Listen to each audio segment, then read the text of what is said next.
In the marble halls of Renaissance Florence, where words carried the weight of kingdoms and a single phrase could topple dynasties, Niccolò Machiavelli observed a fundamental truth that echoes through the corridors of power even today. The man who masters the art of argument does not merely win debates, he shapes reality itself. Every conversation becomes a chess match, every disagreement a battlefield where the victor claims not just the moment, but the very narrative that follows. The weak-minded believe that arguments are won through volume, through passion, through the desperate flailing of emotions unleashed. They raise their voices when their logic fails, they attack the person when their position crumbles, and they retreat into wounded silence when their arsenal of cheap tactics runs dry.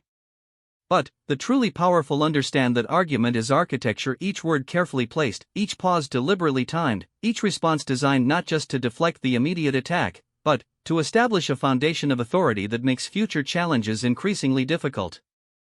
Consider the executive who finds himself surrounded by ambitious subordinates, each eager to demonstrate their worth by challenging his decisions in the boardroom. The weak leader responds with defensive explanations, lengthy justifications that only serve to invite further questioning. But the Machiavellian master employs what we might call the redirect and elevate technique, the first of our 7 devastating comebacks. When faced with a challenge that seems to question his competence, he does not defend his specific decision. Instead, he responds, "I appreciate your perspective, and it tells me you're thinking tactically. Help me understand how your approach serves our larger strategic objectives."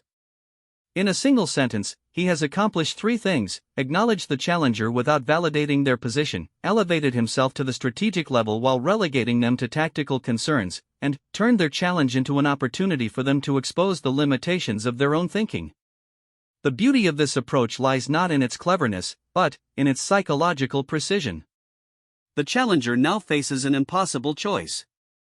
They can either admit they hadn't considered the broader implications, thereby conceding the weakness of their position, or they can attempt to articulate a strategic vision they're unprepared to defend. Either path leads to their diminishment while reinforcing the leader's superior positioning. This principle extends far beyond corporate boardrooms. In the social dynamics of any group, whether it's a family gathering where relatives question your life choices or a casual conversation where someone attempts to undermine your expertise, the same architecture applies. The second devastating comeback, agree and redirect, transforms apparent weakness into strength through the simple act of verbal aikido. When someone says, "You always make things more complicated than they need to be," the weak response is to deny or defend. The powerful response is, "You're absolutely right that I tend to see complexity where others see simplicity. It's probably why I caught those issues that saved us so much trouble last time." What specific simplification are you suggesting? The aggressor finds themselves in the position of having to provide a constructive alternative while you've already established your track record of valuable foresight. The third comeback, the competence challenge, strikes at the very foundation of most arguments, the assumption that the challenger has the standing to question you in the first place. When faced with criticism from someone whose own track record is questionable, the Machiavellian response cuts through the content of their attack to address their credibility. That's an interesting theory. Walk me through how you've successfully handled similar situations in the past. This technique works because most people who launch aggressive challenges do so from positions of theoretical superiority rather than proven competence. They've never actually managed a team, started a business, raised children, or navigated the specific challenges they're critiquing. By redirecting the conversation to their actual experience, you're not being defensive, you're being diagnostic. You're helping everyone in the conversation understand whether this person's opinion deserves serious consideration or polite dismissal. The fourth comeback, emotional aikido, addresses perhaps the most common form of verbal aggression, the emotional attack designed to trigger an equally emotional response. When someone accuses you of being selfish, uncaring, or irresponsible, they're attempting to pull you into an emotional boxing match where reason abandons the field and the loudest voice claims victory. The Machiavellian response maintains perfect emotional equilibrium while turning their emotional intensity into evidence of their unreliability. "I can see this situation brings up strong feelings for you. Let's set aside the emotions for a moment and focus on the facts. What specific outcome are you hoping to achieve?" By acknowledging their emotion without being infected by it, by redirecting from feeling to thinking, you've positioned yourself as the adult in the room while subtly suggesting that their emotional state has compromised their judgment. They now face the choice of either calming down, thereby conceding your superior emotional control, or continuing their emotional display while looking increasingly unreasonable to any observers. The fifth technique, the metaframe, involves stepping outside the immediate argument to comment on the argument itself. This is perhaps the most sophisticated of our 7 comebacks because it requires the ability to see the conversation from a higher perspective even while remaining engaged in it. When someone becomes aggressive or employs manipulative tactics, you respond not to their content but to their method. I notice we've moved away from problem solving and into position defending. That usually happens when people feel unheard. What would need to happen for you to feel comfortable returning to a collaborative conversation? This response accomplishes several objectives simultaneously. It demonstrates your superior awareness of social dynamics, it positions their aggressive behavior as a defensive reaction rather than a strength, and it offers them a face-saving path back to civility. Most importantly, it establishes you as the person who understands what's really happening while they're simply reacting to their own emotional triggers. The sixth comeback, historical context, leverages the power of pattern recognition to deflate current challenges.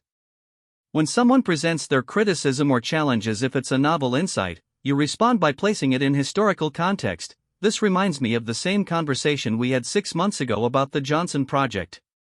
We went with the approach you're suggesting, and, as I recall, we ended up having to completely restructure it 3 weeks later. Help me understand what's different this time that would lead to a different outcome. This technique is devastating because it suggests that the challenger hasn't learned from past experience, that their current position is simply a repetition of previously failed thinking. It also demonstrates your superior memory and pattern recognition while forcing them to articulate why this time will be different, a burden of proof they're rarely prepared to meet. The seventh and, perhaps most powerful comeback is the future focus. Instead of defending past decisions or current positions, you redirect the entire conversation toward future outcomes. I hear your concerns about how we've approached this. Rather than relitigating past decisions, let's focus on where we want to be 6 months from now. If you were responsible for achieving that outcome, what would be your first 3 priorities? This response is powerful because it transforms the challenger from a critic into a collaborator while establishing your role as the person who thinks strategically about the future. It also forces them to move from the comfortable position of criticizing your work to the uncomfortable position of taking responsibility for results. But, these 7 comebacks are merely tactics within a larger strategy.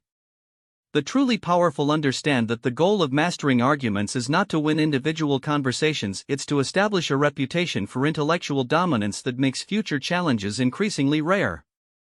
When people know that engaging with you argumentatively will likely result in their own diminishment, they naturally begin to approach you with questions rather than challenges, with requests for guidance rather than attempts at confrontation.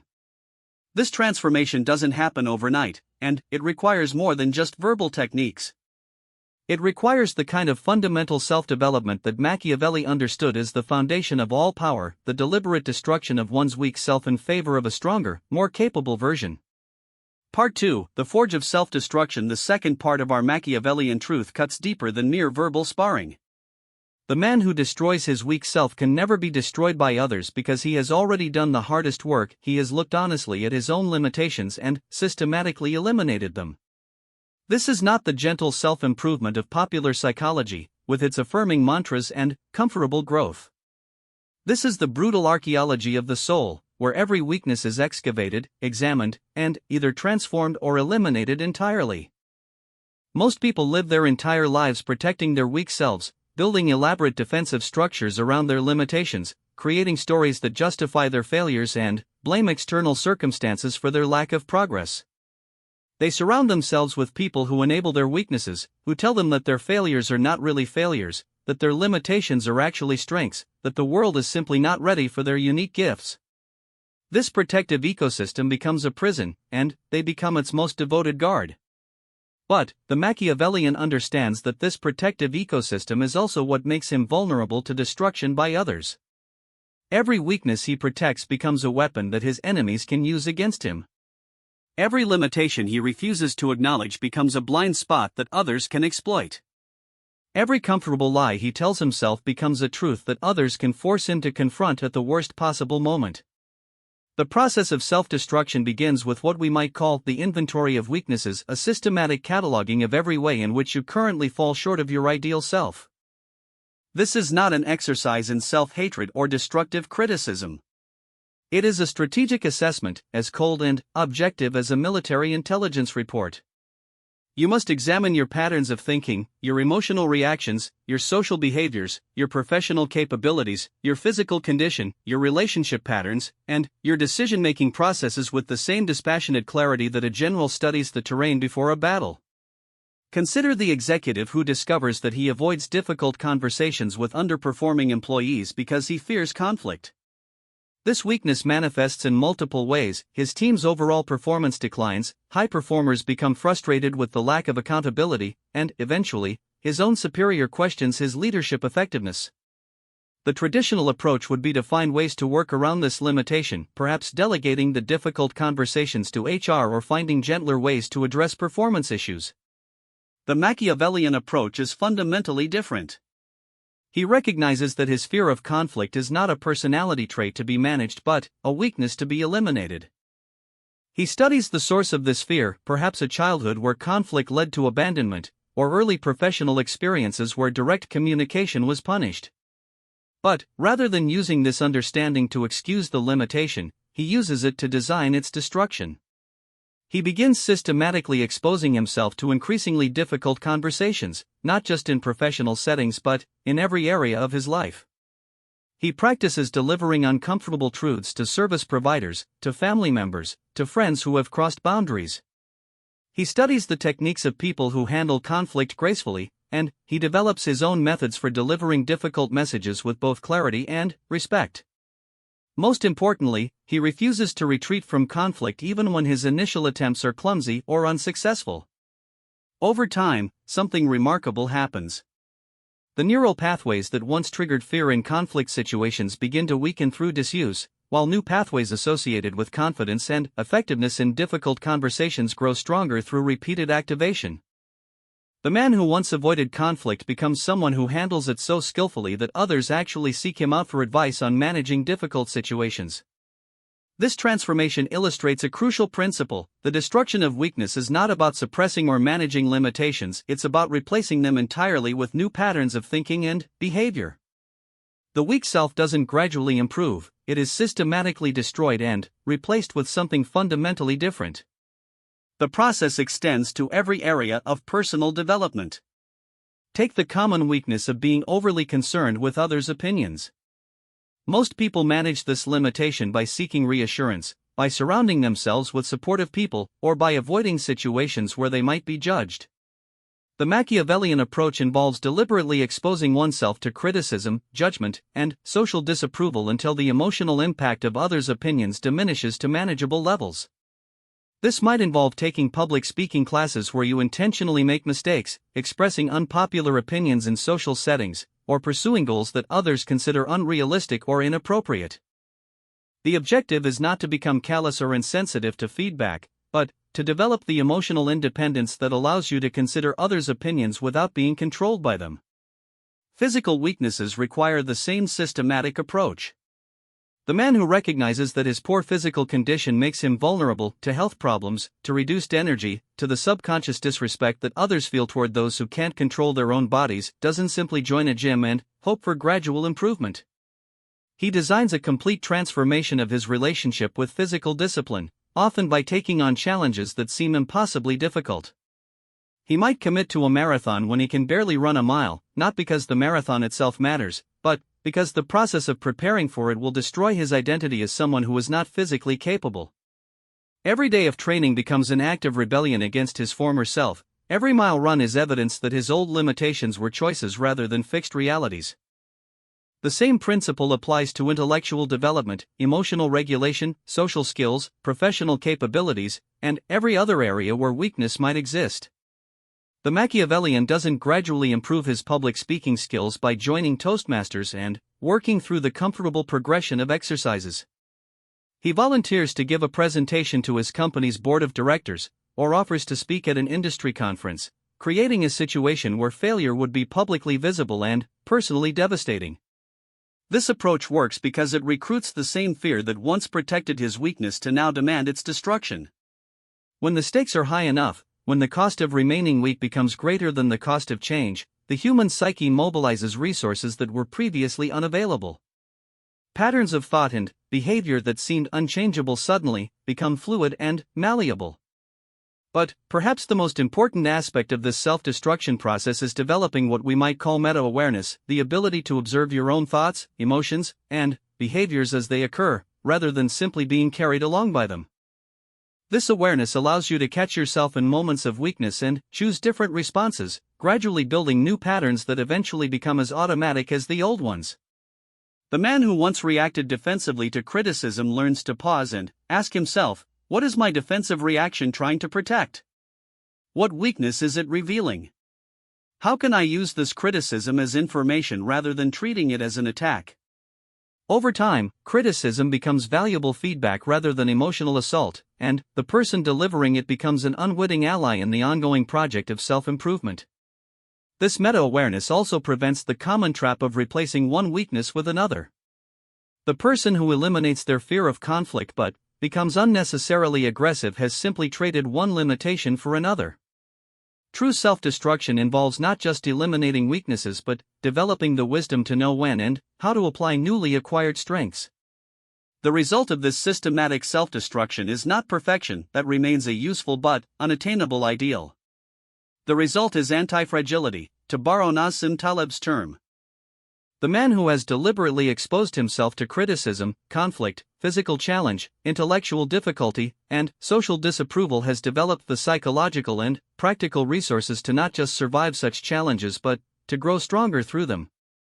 When others attempt to destroy him through criticism, he has already heard worse from himself. When they try to break his will through conflict, he has already tested that will against greater challenges. When they attempt to expose his weaknesses, they find that he has already identified and eliminated them. They are fighting a battle against an enemy who has already won the war against himself. Part 3, The Invincible Mind. The final transformation that occurs when a man has systematically destroyed his weak self is perhaps the most profound. He becomes genuinely invulnerable to the psychological weapons that others use to control, manipulate, or diminish him. This invulnerability is not the brittle armor of the defensive person who has built walls around his weaknesses. It is the fluid strength of someone who has eliminated the very targets that psychological warfare requires. Most people are controlled by their fears, their insecurities, their desperate need for approval, and their terror of exposure. They live in constant anxiety about what others might discover about them, what criticisms might be leveled against them, what failures might become public. This anxiety makes them predictable, manipulable, and, ultimately, weak. They can be controlled by anyone willing to threaten the very exposure they fear most.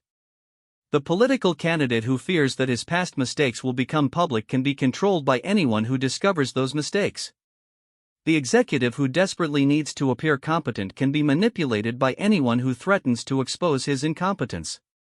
The social climber who needs constant validation can be dominated by anyone willing to withhold that validation. In each case, the person's weakness becomes the lever by which others move them.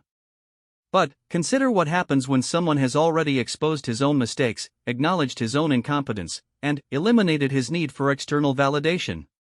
The traditional weapons of psychological warfare become useless against him. You cannot threaten to expose someone who has already exposed himself. You cannot humiliate someone who has already embraced his own limitations and worked to overcome them. You cannot control someone who has eliminated the very needs and fears that control requires.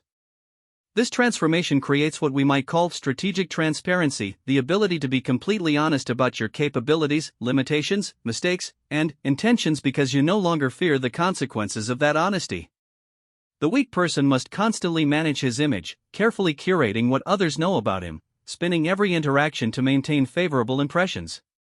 This image management is exhausting and ultimately fragile. Any crack in the facade can lead to complete collapse. The man who has destroyed his weak self operates from a completely different paradigm.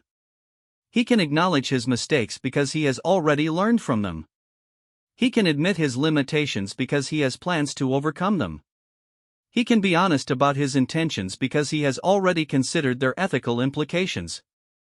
This honesty, paradoxically, makes him more trustworthy and more powerful than those who hide behind carefully constructed personas. In professional settings, this transparency becomes a devastating competitive advantage. While others waste energy maintaining facades and covering weaknesses, he directs all his energy toward actual performance and results. While others avoid difficult assignments because failure might damage their image, he seeks out challenges because every failure becomes valuable data for improvement. While others navigate office politics carefully to avoid making enemies, he speaks directly and honestly, building a reputation for integrity that ultimately serves him better than any political maneuvering. The social dynamics are equally transformed. In personal relationships, he no longer needs to find partners who will validate his ego or overlook his flaws. Instead, he can seek relationships based on mutual respect, shared goals, and genuine compatibility. He doesn't need to impress others with false versions of himself because his authentic self has become genuinely impressive through the work of deliberate development. This authentic strength also changes how conflicts are resolved. When someone attempts to attack him personally, he can respond without defensiveness because he has already considered and addressed whatever valid points they might raise. If they criticize his decision-making, he can acknowledge past mistakes while demonstrating how those mistakes led to improved judgment. If they question his competence, he can point to specific areas where he has systematically developed expertise while honestly acknowledging areas where he continues to learn. The psychological effect on his attackers is profound. They find themselves in the strange position of having their weapons neutralized not through counterattack but through acceptance. When you criticize someone who responds by acknowledging the valid elements of your criticism and explaining how they've addressed or are addressing those issues, you begin to feel less like an opponent and more like an inadvertent advisor. The dynamic shifts from conflict to collaboration, often without the attacker realizing what has happened. This shift illustrates perhaps the most sophisticated aspect of Machiavellian psychology, the ability to transform enemies into allies not through manipulation or deception, but through superior psychological development. The person who has eliminated his own weaknesses creates a kind of psychological gravity that draws others into more constructive relationships. People naturally want to associate with strength, competence, and authenticity, even when they initially approach with hostile intentions. But this transformation requires maintaining what we might call continuous vigilance, the understanding that the work of self-development never truly ends. New weaknesses emerge as circumstances change, new challenges reveal previously unknown limitations, and success itself can create new vulnerabilities. The man who becomes complacent about his own development will find that his old weaknesses reassert themselves or that new ones emerge to fill the void. This vigilance involves regularly subjecting yourself to new forms of challenge and discomfort. The executive who has mastered conflict management must test himself against new types of difficult conversations. The person who has overcome his fear of public speaking must seek out more challenging speaking opportunities. The individual who has developed physical fitness must continually set new physical goals. Stagnation is the enemy of invulnerability. The vigilance also extends to monitoring your own psychological state. The man who has destroyed his weak self must remain alert to signs that old patterns are re-emerging or that new limitations are developing. This might involve regular self-assessment, seeking feedback from trusted advisors, or deliberately exposing himself to situations that reveal current capabilities and limitations. Perhaps most importantly, this continuous development must include what we might call ethical vigilance, the careful monitoring of how your increased capability affects your treatment of others. Power without ethical constraint ultimately becomes its own form of weakness, as it creates enemies unnecessarily and isolates you from the very relationships that make life meaningful. The truly invincible person is one who can exercise great power while maintaining genuine respect for others and commitment to principles larger than personal advancement. The final stage of this transformation involves understanding that true invulnerability includes the ability to be vulnerable when vulnerability serves a larger purpose. The person who has eliminated his weaknesses can choose to be vulnerable as a strategic decision rather than having vulnerability imposed upon him by circumstances. He can admit uncertainty when genuine uncertainty exists, ask for help when help would be valuable, and acknowledge emotional needs when such acknowledgement strengthens rather than weakens his relationships. This voluntary vulnerability is perhaps the highest form of strength because it demonstrates complete control over one's own psychological state. The weak person is vulnerable against his will, constantly at the mercy of circumstances and other people's actions. The strong person chooses when to be vulnerable based on his assessment of what the situation requires, maintaining agency even in moments of apparent weakness. The result of this entire process, the mastery of argumentative techniques, the systematic destruction of personal weaknesses, and the development of invulnerable strength, is not a person who dominates others through force or manipulation. It is someone who influences through competence, who leads through example, and who wins through superior preparation and execution. Others follow him not because they fear his power but because they respect his character and trust his judgment. In our modern world of social media conflicts, workplace politics, and relationship dramas, these principles offer a path beyond the exhausting cycles of attack and defense that consume so much human energy. They point toward a way of being that is simultaneously more powerful and more peaceful, more effective and more ethical, more successful and more satisfying. The man who has done this work, who has mastered the techniques of argument while simultaneously eliminating the psychological vulnerabilities that make arguments necessary, discovers that life becomes remarkably simpler. Conflicts resolve more quickly, relationships deepen more easily, professional advancement follows more naturally, and personal satisfaction increases dramatically. Not because the world has changed, but because he has changed so fundamentally that the world must respond to him differently. This is the ultimate lesson of Machiavellian psychology. True power comes not from learning to control others, but from developing such complete control over yourself that others naturally want to be influenced by you. The prince who rules himself with wisdom will find that ruling others becomes almost effortless, not because he has become a master manipulator, but because he has become someone genuinely worth following. The 7 comebacks that instantly shut down arguments become unnecessary when your presence itself commands respect. The work of destroying your weak self transforms you into someone that others cannot destroy because you have already become stronger than their weapons and more attractive than their opposition. In the end, the greatest victory is not defeating your enemies but making them irrelevant through your own excellence.